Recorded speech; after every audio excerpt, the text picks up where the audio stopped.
नाज़रीन, नऊ देरो भरसा झंगली जीवत खाते जे अमले दादू केनाल में 5 कलाकनि ताईं रेस्क्यू ऑपरेशन करे सिंधु दरिया जी नायाब नस्ल जे हिक वधीक अंधी बुलण खे हथ करे वरितो आहे। वधीक तफ़सील ॿुधाए रहियो आहे सलीम रज़ा सोलंकी पंहिंजी हिन रिपोर्ट में। दुनिया में नायाब नस्ल के जानवर की नस्ल कशी थियण करे उन्हनि जी तादाद में ॾींहों ॾींहुं घटिताई थिए थी। उन करे दुनिया के नायाब नस्ल के जानवरनि मां अंधी बुलण, जंहिंखे अंग्रेजी में इंडस ब्लाइंड डॉल्फिन भी सॾियो वञे थो, जेका गुज़िरियल केतिरनि सदियुनि खां सिंधु दरिया में रहे थी, जंहिं करे उनखे इंडस डॉल्फिन सॾियो वञे थो। सिंधु दरिया में अंधी बुलण जो हिन वक़्तु तादाद 1419 आहे।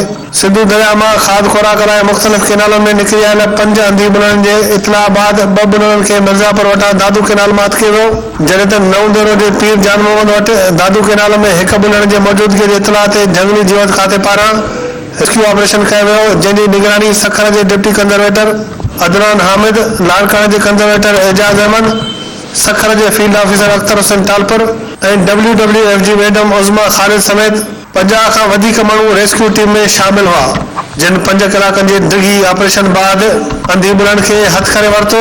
जिते धरती टीवी सां ॻाल्हाईंदे हुननि जो चवणो हो त इंडस ब्लाइंड डॉल्फिन जेकी आहे उहो हिकिड़ी तमामु थ्रेटेंड स्पीशी आहे, जेको सॼी दुनिया में 1419 जानवर मौजूद आहिनि सिंध में।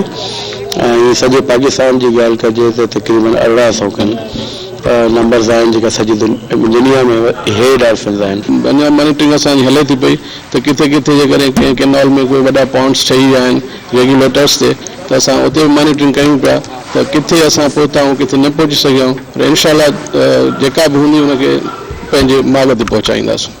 उनजो सॼो सिस्टम जेको आहे उहो सोनार सिस्टम ते आहे।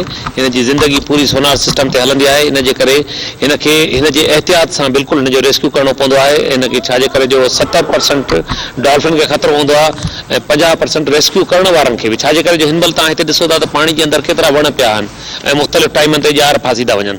हीअ अंदरि पाणी जे अंदरि घणो टाइम नथो रही सघे। हिन जो बचो पैदाइशी जेको आहे उहो 10 सेकंडनि खां वठी वॾी डॉल्फिन जेका आहे 3 खां 2.5 खां 3 मिंटनि 3.5 मिंटनि ताईं पाणी जे अंदरि रही सघे थी।